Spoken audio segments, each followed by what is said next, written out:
Hello the students, welcome to Smart Knowledge. प्यारे बच्चों, आज की जो वीडियो है उसमें हम डिस्कस करने वाले हैं common annual school exam for class 11। Subject रहेगा पॉलिटिकल साइंस। इस वीडियो को एंड तक ज़रूर देखिएगा क्योंकि यहाँ से आप इंपॉर्टेंट क्वेश्चंस को कवर करने वाले हो जो आपके फाइनल एग्जाम के लिए काफ़ी हेल्पफुल रहने वाले हैं। टाइम अलाउड रहेगा 3 आवर्स एंड मैक्सिमम मार्क्स रहेंगे आपके 80। साथ ही यहाँ से आपको पेपर का पैटर्न पता चलेगा कंप्लीट, ठीक है। आपके लिए काफ़ी हेल्पफुल रहने वाली है। अदर सब्जेक्ट के जो पेपर हैं वो भी आपको मिल जाएंगे। वीडियो के एंड में आपको प्लेलिस्ट का लिंक मिलेगा, वहाँ पर क्लिक करके आप सभी सब्जेक्ट के से जो पेपर्स हैं उनको देख सकते हो। इस वीडियो में हम इस पेपर को इंग्लिश मीडियम में डिस्कस करने वाले हैं। हिंदी मीडियम में ऑलरेडी हम कर चुके हैं, उसके लिए आप चैनल पर विजिट कर सकते हो। Now let's start. सेक्शन ये दिया गया है 12 मार्क्स के लिए। Arrange the following events in chronological order and choose the correct option. तो आपको क्या करना है, ये जो इवेंट्स दिए गए हैं इनको क्रोनोलॉजिकल ऑर्डर में लगाना है और करेक्ट ऑप्शन चूज करना है। Indian constitution was adopted. सबसे पहले क्या हुआ था, कॉन्स्टिट्यूशन जो है फर्स्ट मीटिंग हुई थी कॉन्स्टिट्यूंट असेंबली की। उसके बाद क्या हुआ था, then India got independence, then Indian constitution got adopted and then after that it was get implemented. C will be the right answer, ठीक है। नेक्स्ट देखिए, in which of the following case the court said that there are certain basic features of the constitution and these cannot be changed by parliament, की कुछ basic जो है features हैं constitution के और उनको वो चेंज नहीं किए जा सकते पार्लियामेंट के द्वारा। That is the Keshavananda Bharati case. What is the minimum age of a candidate who wants to contest for the Lok Sabha election in India. Minimum age क्या होती है लोकसभा के लिए, दैट इज़ 25 ईयर्स, ठीक है, that is 25 years. Question number 4 है, in the following question assertion is followed by reason, read them and choose the appropriate option as answer. The 38th, 39th and 42nd amendment are supposed to be the most controversial amendment so far. तो ये क्या हो जाएगा, ये ठीक है, right है, बिल्कुल ठीक है। 38, 39 एंड 42 जो अमेंडमेंट है वो मोस्ट कॉन्ट्रोवर्शियल अमेंडमेंट जो है माने जाते हैं। Basic change in many crucial part of the constitution were demanded by these amendment. Basic change in crucial part जो कॉन्स्टिट्यूशन के हैं उनमें इनमें चेंज किया गया है। तो ये एक्सप्लेनेशन भी ठीक है, इसीलिए इनको जो है मोस्ट कॉन्ट्रोवर्शियल अमेंडमेंट कहा जाता है। तो आंसर हमारा ए रहेगा। Both are true and that is the correct explanation. Question number 5 है, who among the following supervises the election in India. तो क्या आ जाएगा, chief election commissioner of India, वो सुपरवाइज करते हैं इंडिया में इलेक्शंस को। In the case of constitution which were difficult to amend they are described as dash constitution. तो इसमें क्या आ जाएगा, रिजिड आ जाएगा, ठीक है। In the case of constitution which are very difficult to amend they are describe as rigid constitution. जिनमें बहुत आसानी से हम चेंज नहीं कर सकते, अमेंडमेंट नहीं कर सकते, उनको रिजिड कॉन्स्टिट्यूशन के नाम से जाना जाता है। क्वेश्चन नंबर 7 है, following are the separatist movement with the countries they belong to. Select the best answer, code with matching list first, with matching list second. तो इसमें क्या आ जाएगा, इसमें देखिए ए जो है ए के साथ फोर्थ का मैच हो जाएगा, तो इसमें डी आपका आंसर रहेगा, ठीक है, ये इसका राइट आंसर रहेगा। नेक्स्ट क्वेश्चन देखेंगे, in the 18th century which revolutionary use the slogan liberty, equality and fraternity to revolt against the landed feudal aristocracy and the monarchy. तो इसमें क्या आ जाएगा, इसमें आ जाएगा फ्रेंच। नेक्स्ट देखिए, क्वेश्चन नंबर 9 दिया गया है, dash was an important 19th century thinker who argue that the root cause of entrenched inequality was private ownership. ये जो 19th century है उसमें कौन थिंकर थे जिन्होंने ये बात कही थी कि जो इनइक्वलिटी है वो किसका, उसका जो मूल कारण है, असमानता का जो मेन रीजन है, रूट कॉज है, वो प्राइवेट ओनरशिप है। क्लियर, यानी हम जो निजी स्वामित्व होता है वो है। तो ये बात किसने कही थी, कार्ल मार्क्स ने बोला था। नेक्स्ट देखिए, dash has been defined as a full and equal membership of a political community, ठीक है, तो इसमें क्या हो जाएगा, नेशनलिज्म। नेक्स्ट क्वेश्चन देखिए, क्वेश्चन नंबर 11 है, in the following question assertion is followed by reason and read them and choose the appropriate answer. Assertion दिया गया है, often resistance build up among the local people against other state और country worker, ठीक है, and reason क्या है, so many jobs going to people from outside the area. तो इसमें असर्शन भी ठीक है, रीजन भी ठीक है, एक्सप्लेनेशन भी दी गई है कि जो रेजिस्टेंस होता है, जो आपस में लोगों के खिलाफ प्रतिरोध पैदा होता है, वो स्थानीय लोगों के बीच और दूसरे राज्य या दूसरे देश के बीच होता है। क्यों, ऐसा क्यों माना जाता है, क्योंकि बहुत सारी जॉब जो है वो बाहर के लोगों के द्वारा ले ली जाती हैं, इसीलिए प्रतिरोध उत्पन्न होता है। तो आंसर हमारा ए रहेगा। नेक्स्ट क्वेश्चन है question number 12, I will never allow patriotism to triumph over humanity as long as I, live who सेड said the critic of nationalism. किसने ये बात कही थी कि जब तक मैं जीवित हूँ मैं मानवता जो है यानी ह्यूमैनिटी उसके ऊपर जो देशभक्ति है उसकी विजय नहीं होने दूंगा। ठीक है, तो इसके ये किसने कहा था? ये रविंद्रनाथ टैगोर ने कहा था। नेक्स्ट क्वेश्चन देखेंगे, सेक्शन बी दिया गया है 12 मार्क्स के लिए। State any to function of the constitution, तो कॉन्स्टिट्यूशन के कोई भी दो फंक्शन आपको बताने हैं। सो प्रोवाइडिंग अ लीगल फ्रेमवर्क, जो एक कानूनी फ्रेमवर्क है वो प्रोवाइड कराता है कॉन्स्टिट्यूशन, जिसके अनुसार सबको काम करना होता है। It define the governance system and the rights and duties of citizen. Next देखिए, सेकंड पॉइंट आप लिखेंगे डिस्ट्रीब्यूशन ऑफ पावर्स। तो कॉन्स्टिट्यूशन जो है ये जितनी भी पावर्स हैं वो डिस्ट्रीब्यूट करता है कि किसको किस तरह से कैसे काम करना है। It ensure the division of power between the central and state government. Next question है, write about any two type of executive in the world. World में टू टाइप के एग्जीक्यूटिव बताने हैं। दैट इज पार्लियामेंट्री एग्जीक्यूटिव, जैसे कि India में है prime minister उसमें मेन होता है एंड अदर मंत्री होते हैं council of ministers, they are accountable to the parliament. Second type होती है प्रेसिडेंट एग्जीक्यूटिव, जिसमें जो प्रेसिडेंट है वही करता धरता रहता है। Executive is under the direct control of the president who govern independently, for example USA. ठीक है, अमेरिका में प्रेसिडेंट मेन है जैसे, ठीक है, और इंडिया में जो प्राइम मिनिस्टर है वो मेन होते हैं सभी कार्यों के लिए। नेक्स्ट देखिए, what are the limitation of the Indian constitution state any two. Limitation बतानी है, क्या लिमिटेशन है इंडियन कॉन्स्टिट्यूशन की।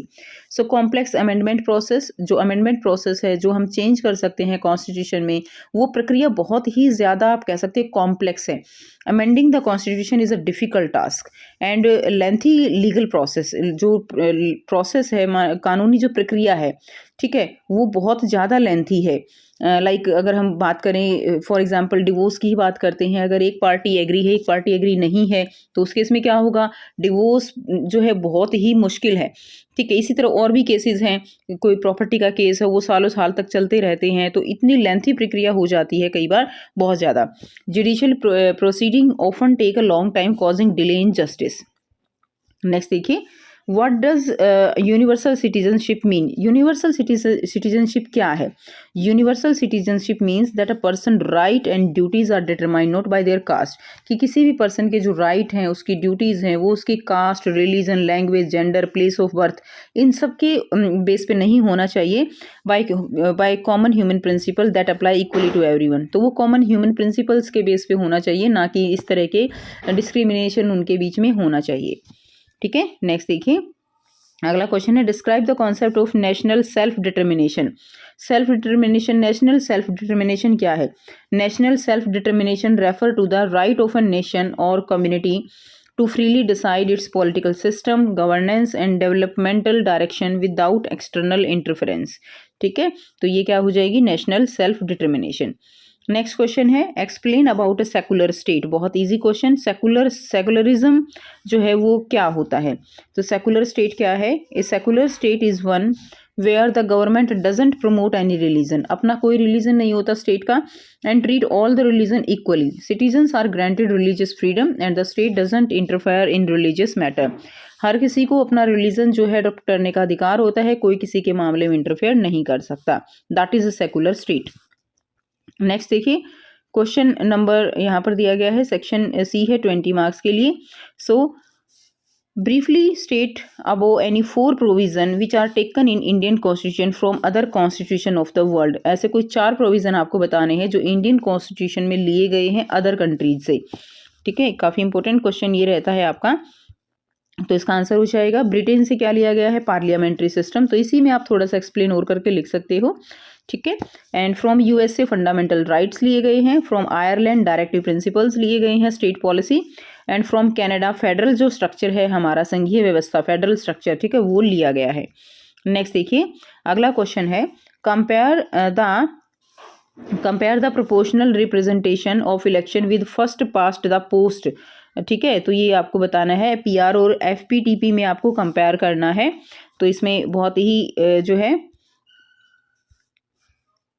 सिंपल तरीके से आप लिख देंगे। एफपीटीपी में क्या रहेगा, इसमें स्मॉल कॉन्स्टिट्यूएंसीज होती हैं, छोटे छोटे एरिया को छोटे छोटे क्षेत्र में बांट दिया जाता है।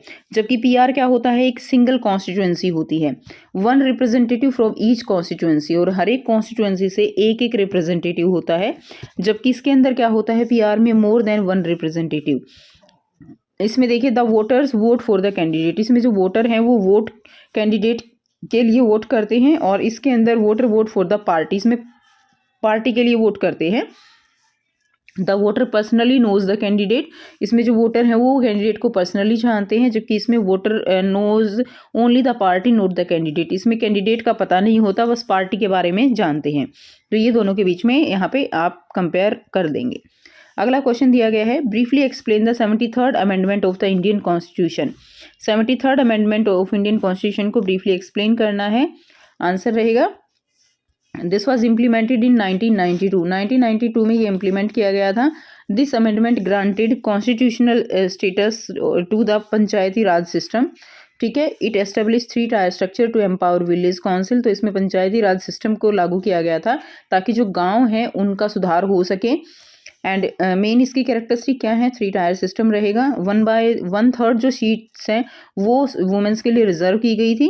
रिजर्वेशन फॉर डिसएडवांटेज सेक्शन, जो अदर सेक्शन है जिनको अच्छे से जो आप कह सकते हो लाभ नहीं मिल रहा है, प्रॉफिट नहीं मिल रहा है, या वो पिछड़े वर्ग के हैं, उनके लिए रिजर्वेशन की बात इसमें की गई थी। ठीक है, नेक्स्ट देखते हैं, briefly explain the role of state finance commission. State finance commission का क्या रोल है, तो role of state finance commission क्या रहेगा, assessing the financial resource of state, ensuring financial distribution between state government and local bodies. तो ये इसका answer हो जाएगा। नेक्स्ट देखेंगे, अगला क्वेश्चन दिया गया है, that is explain in any 2 point that why should we study the political science. बहुत ईजी है, पॉलिटिकल साइंस क्यों पढ़नी चाहिए, तो इतनी सारी चीज़ें आप पढ़ रहे हो, इन्हीं के बारे में जानने के लिए आपके फंडामेंटल राइट्स क्या हैं, ड्यूटीज़ क्या हैं, इंडिया हमारे देश में कैसे सरकार बनती है, इलेक्शन कब होते हैं, इन सभी चीज़ों के बारे में जो है जानने के लिए हमें पॉलिटिक्स जो है पढ़नी चाहिए। तो फिर भी 2 पॉइंट्स लिख देते हैं। डेमोक्रेटिक अवेयरनेस है ना, it make citizen aware of their rights and duties. Political analysis, it develop the ability to analyse politics and policies, governance. ठीक है ना, वो सारा जो भी हम देखते हैं कैसे पॉलिसी चल रही है, जस्टिस कैसे होता है ना, कानून कैसे बनते हैं, वो सभी कुछ पॉलिटिक्स के अंदर आता है। नेक्स्ट देखिए, अगला क्वेश्चन है, what do you we study in political theory, describe in brief. Political theory में हम क्या पढ़ते हैं, ठीक है, तो इसमें आपको बताना है। दैट इज पॉलिटिकल थ्योरी क्या है, it studies political ideas, institution and processes, it discuss topic like justice, equality, liberty and power. तो ये सभी टॉपिक्स जो है किसमें, पॉलिटिकल थ्योरी में पढ़े जाते हैं। नेक्स्ट देखिए, there are some citizen also about Indian secularism. कुछ क्रिटिसिज्म है इंडियन सेकुलरिज्म को लेकर। Mention these criticism in any 4 points. तो देखिए कुछ क्रिटिसिज्म है also about Indian secularism, Indian secularism को लेकर जो क्रिटिक्स हैं वो क्रिटिसिज्म वो बताने हैं।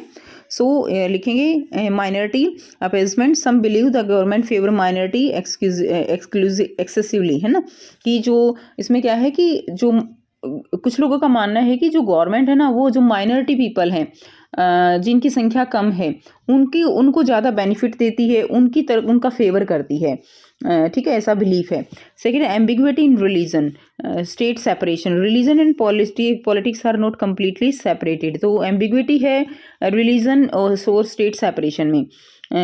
नेक्स्ट है कॉन्स्टिट्यूशनल लिमिटेशंस, कह सकते हो the definition of religion is not clearly outline. ठीक है, इसमें भी कुछ एम्बिग्यूअस सिचुएशन है। रिलीजन का मतलब एक तरह से क्या है, कॉन्स्टिट्यूशन में एकदम क्लियर जो चीज़ है वो उसके बारे में नहीं कहा गया है।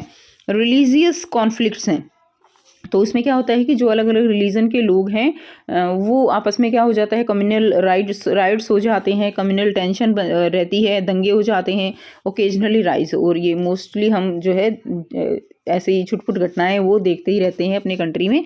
ठीक है, तो इस तरह की कुछ इसमें जो आप कह सकते हो कि क्रिटिसिज्म है इंडियन सेकुलरिज्म को लेकर। सेक्शन डी दिया गया है 12 मार्क्स के लिए। आपको पैसेज रीड करना है अच्छे से और फिर क्वेश्चंस के आंसर आपको करने हैं। तो आप यहाँ से एक बार इसको अच्छे से रीड कर लेंगे, क्लियर है, तो इसको एक बार अच्छे से रीड कर लेंगे। क्वेश्चन देखेंगे हम, विच of the following is not a political right, इसमें कौन सा पॉलिटिकल राइट नहीं है, राइट टू गेट वेजेस, ठीक है। तो राइट टू गेट वेजेस इसके अंदर हमारा क्या है, पॉलिटिकल राइट जो है वो नहीं है, यानी मजदूरी एक तरह से जो हम चाहते हैं वो पाना।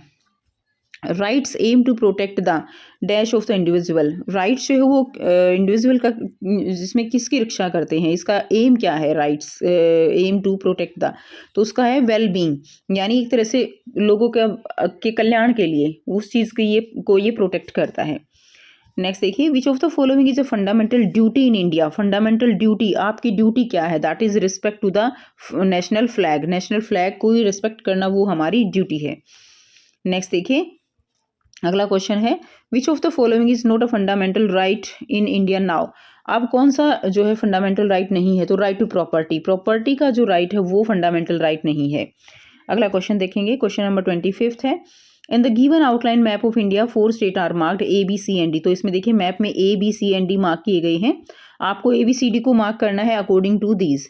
सो इस a south western bicameral legislative state of India, तो ये क्या हो जाएगा, ये हो जाएगा south western bicameral legislative state of India, तो ये हो जाएगा आपका साउथ वेस्ट में ए महाराष्ट्र, ठीक है, फर्स्ट का आंसर आपका ए हो जाएगा, क्लियर। उसके बाद है an eastern bicameral legislative state of India, eastern में दिया गया है तो यहाँ पे ईस्टर्न में ये हो जाएगा बिहार, ठीक है। उसके बाद नेक्स्ट देखिए, northern unicameral legislative state of India, तो इसमें आ जाएगा Uttarakhand, and southern unicameral legislative state of India, तो इसमें आ जाएगा आपका केरला, ठीक है, ये आ जाएगा। तो इसका आंसर आप यहाँ से कर सकते हो, दैट इज ए महाराष्ट्र, सी बिहार हो जाएगा, ठीक है। उसके बाद थर्ड का आंसर भी उत्तराखंड और डी आंसर केरला रहेगा। नेक्स्ट देखिए, क्वेश्चन नंबर 26 है, study the cartoon given below carefully and answer the questions below, तो आपको इसको स्टडी करना है, जो एक कार्टून दिया गया है।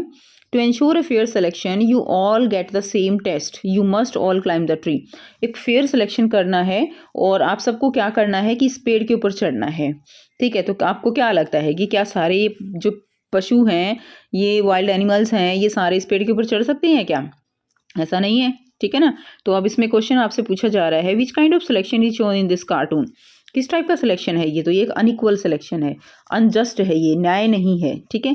What type of inequality is shown in this type of selection, कैसे इसमें इनइक्वालिटी दिखाई गई है, तो बेस्ड ऑन कैपेबिलिटीज, सबकी कैपेबिलिटी नहीं है पेड़ पर चढ़ने की, किसी की अलग है, सबकी अलग है, ठीक है ना।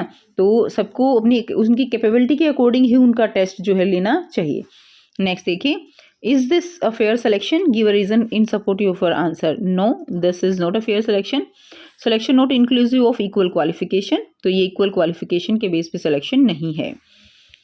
नेक्स्ट क्वेश्चन देखिए, briefly explain the function of Indian parliament, जो इंडियन पार्लियामेंट है उसके फंक्शन आपको एक्सप्लेन करने हैं। So there are so many functions of Indian parliament, जिसमें से कुछ यहाँ पे दिए गए हैं और इनको आप थोड़ा सा इलेबरेट करके लिखेंगे। मेकिंग लॉज, तो जितने भी लॉज हैं वो सभी कौन बनाता है, पार्लियामेंट बनाते हैं। पासिंग द फाइनेंशियल बजट, जो भी फाइनेंशियल बजट है वो सभी पार्लियामेंट से पास होकर जाता है। कॉन्स्टिट्यूशनल अमेंडमेंट, जितने भी अमेंडमेंट कॉन्स्टिट्यूशन में किए जाते हैं वो सभी पार्लियामेंट की रजामंदी से होते हैं। कंट्रोल ओवर द एग्जीक्यूटिव, जो भी एडमिनिस्ट्रेटिव पावर्स हैं उनके ऊपर कंट्रोल किसका रहता है, पार्लियामेंट के, जो पार्लियामेंट का रहता है। इलेक्टोरल फंक्शंस जो है, जितनी भी चुनाव प्रक्रिया है वो सभी उनकी उस जो है आप कह सकते हो सहमति से होती हैं। जुडिशियल फंक्शंस, जो न्यायपालिका है, जो न्याय होता है, जुडिशरी सारी वो उनके ऊपर भी उनका कंट्रोल होता है, ठीक है। नेक्स्ट देखिए, अगला क्वेश्चन दिया गया है, describe the jurisdiction of the supreme court of India mention in any 3 point, तो जो सुप्रीम कोर्ट है उसका आप कह सकते हो कि उसका अधिकार क्षेत्र कितना है वो आपको यहाँ पर बताना है। तो 3 पॉइंट से आपको इसके एक्सप्लेन करने हैं, ठीक है। तो देखिए इसका आंसर क्या रहेगा, that is the protection of fundamental right. सबसे मेन जो आप कह सकते हो सुप्रीम कोर्ट का जो राइट है आप कह सकते हो वो क्या है, that is the protection of fundamental right. Writ जो लगती है, supreme court issue special writ to protect the fundamental right, हम स्पेशल रिट लगा सकते हैं अगर हमारे जो सिटीजन हैं अगर हमारे जो फंडामेंटल राइट हैं उनका वायलेट हो रहा है। Right to appeal, the supreme court has the authority to hear appeals against the decision of high court, ठीक है। नेक्स्ट है dispute resolution, the dispute resolution it resolve constitutional dispute between the centre and the state और among state. तो dispute जो resolution dispute होते हैं अगर centre और स्टेट के बीच या दो स्टेट के बीच, तो सुप्रीम कोर्ट उनको देखती है। तो ये अगर हाई कोर्ट में केस जो अपील है वो केस हार जाते हैं तो हम क्या करते हैं, सुप्रीम कोर्ट में उसको डाल सकते हैं। तो ये इस तरह के जो सारे का हैं, ये सारे अधिकार किसके पास हैं, न्यायपालिका के पास हैं, जो ठीक है, सुप्रीम कोर्ट के पास है। नेक्स्ट देखिए क्वेश्चन नंबर 28 है, briefly explain 3 provision which prove that India is a federation with a strong central government. 3 provision बताने हैं जिसमें प्रूव करें कि India is a federation, India की जो फेडरेशन है, आप कह सकते हो कि जो इंडिया है उसकी एक जो केंद्र सरकार है, सेंट्रल गवर्नमेंट है, वो एक मजबूत संघ है, ये आपको बताना है। सो आंसर क्या रहेगा, unitary structure of the constitution, the constitution grant extensive power to the centre and constitutional amendment can not be made without its consent. जो भी कॉन्स्टिट्यूशन में अमेंडमेंट की जाती हैं वो बिना पार्लियामेंट की परमिशन के नहीं हो सकती। इससे पता चलता है कि बहुत ज़्यादा पावर है पार्लियामेंट की, सेंट्रल गवर्नमेंट की, ठीक है। Next emergency provision, during emergency the centre can limit the power of state. State में बेशक अलग से सरकार होती है, लेकिन अगर कोई इमरजेंसी होती है तो सेंटर स्टेट की जो पावर है उनको कम कर सकता है। कॉन्करेंट लिस्ट, यानी ऐसे मुद्दे जिनके ऊपर स्टेट और सेंटर दोनों ही आप कह सकती हो कि काम कर सकते हैं, लेकिन अगर दोनों के बीच में कोई डिस्प्यूट हो जाता है, देखिए आपको पता है कि कुछ मुद्दे ऐसे हैं जिन पे केवल सेंटर डिसाइड करती है, डिसीजन लेती हैं, कुछ मुद्दे होते हैं जिन पे स्टेट लेती है और कुछ मुद्दे होते हैं जिन पे स्टेट और सेंटर दोनों ले सकते हैं। कॉन्करेंट लिस्ट बोलते हैं उसको, है ना। अब अगर दोनों में डिस्प्यूट हो जाता है तो फाइनल डिसीजन किसका होगा, फाइनल डिसीजन सेंटर का रहेगा। इससे पता चलता है कि इसके पावर जो है वो बहुत ज़्यादा है। नेक्स्ट क्वेश्चन देखेंगे, there are some conflicts also in the Indian federal system. Explain any 3 such conflicts. कुछ कॉन्फ्लिक्ट्स रहते हैं इंडियन फेडरल सिस्टम में भी, तो ऐसे कि नहीं 3 मुद्दों को आपको बताना है। सो आंसर रहेगा डिस्प्यूट ओवर फाइनेंशियल रिसोर्सेज। तो फाइनेंस को लेकर, कुछ रिसोर्सेज को लेकर डिस्प्यूट रहते हैं। State often allege that the centre doesn't share tax revenue fairly. तो ये मुद्दा रहता है कि टैक्स का जो भी रेवेन्यू है वो सेंट्रल गवर्नमेंट फेयरली एक्सपोज नहीं करते हैं, ठीक है। Role of the governor, there are frequent controversies regarding the political misuse of governor. ये ठीक है कि गवर्नर जो है वो स्टेट में अपनी पावर का मिसयूज करते हैं। Law and order, all the policing is a state subject, the centre often intervene in matter of law and order. तो ये मुद्दा है कि जो सेंट्रल गवर्नमेंट है वो स्टेट के लॉ एंड ऑर्डर में भी इंटरफेयर करते हैं। नेक्स्ट देखिए अगला क्वेश्चन है, how can we support equality, suggest any 3 points with a brief description. हम जो है इक्वलिटी को कैसे सपोर्ट कर सकते हैं, कोई भी 3 पॉइंट आपको बताने हैं। लीगल रिफॉर्म करके, यानी सबके लिए लॉज जो है वो इक्वल होना चाहिए, there should be no discrimination in society. Education and awareness के साथ, ensuring equal and equality education for everyone can reduce social discrimination. Economic opportunity, ensuring equal access to employment and resources for disadvantages group, ठीक है। ये तो ये answer आ जाएगा।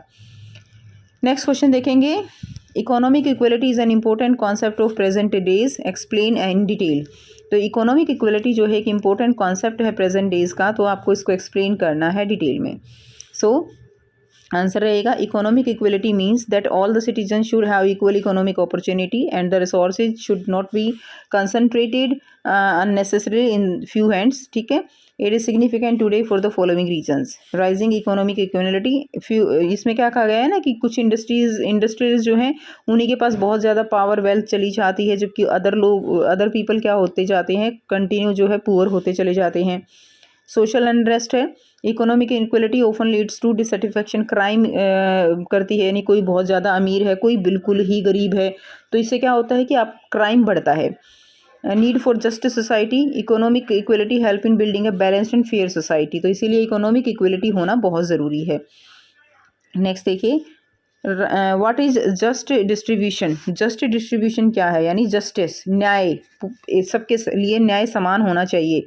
Briefly explain the John Rawls theory of justice. John Rawls की theory क्या थी जस्टिस को लेकर, तो so just distribution, this refer to the distributing resources and opportunity in a way that treat everyone fairly, कि जो भी रिसोर्सेज हैं उनको सभी को यूज़ करने की अपॉर्चुनिटी मिलनी चाहिए। ऐसा नहीं कि जो अमीर हैं तो उन्हीं के लिए वो ज़्यादा अवेलेबल हो, गरीब हैं तो उनके लिए अवेलेबिलिटी ही ना हो।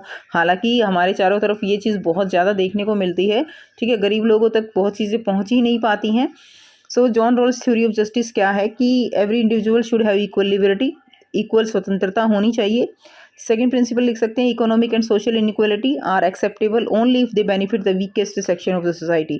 अगर आप कह सकते हो कि इनइक्वालिटी हो तो ऐसे तबके के लिए होनी चाहिए जो बहुत ज़्यादा गरीब है, वीकेस्ट सेक्शन है, अदरवाइज नहीं हो। ठीक है, नेक्स्ट देखिए, अगला है briefly describe about free market versus state of intervention in India. तो मुफ्त जो बाज़ार है, ठीक है, उसके बारे में आपको संक्षेप में बताना है। तो free market that is this is the minimal government control over trade and industries and private companies operate independently. जैसे कि ई कॉमर्स कंपनीज होती हैं वो इंडिपेंडेंटली ऑपरेट करती हैं। Government intervention, the government regulate market to ensure the availability of essential good for the poor and need for balance. India require a balance between a completely free market and total government control. तो ये इसका answer हो जाएगा। So ये था complete paper. I hope सभी questions आपको clear हैं। आप अपने तरीके से लिख सकते हो, इन क्वेश्चंस के आंसर जो है कई तरीके से और भी अलग से बन सकते हैं। तो आप अपने कंटेंट के अकॉर्डिंग इनके आंसर कर सकते हो, बस आपको कॉन्सेप्ट क्लियर होना चाहिए। अगर आपको कॉन्सेप्ट क्लियर है तो आप किसी भी तरह आंसर फ्रेम कर सकते हो। ठीक है, तो मिलते हैं आपसे नेक्स्ट वीडियो में। Till then take care, bye bye and have a nice day.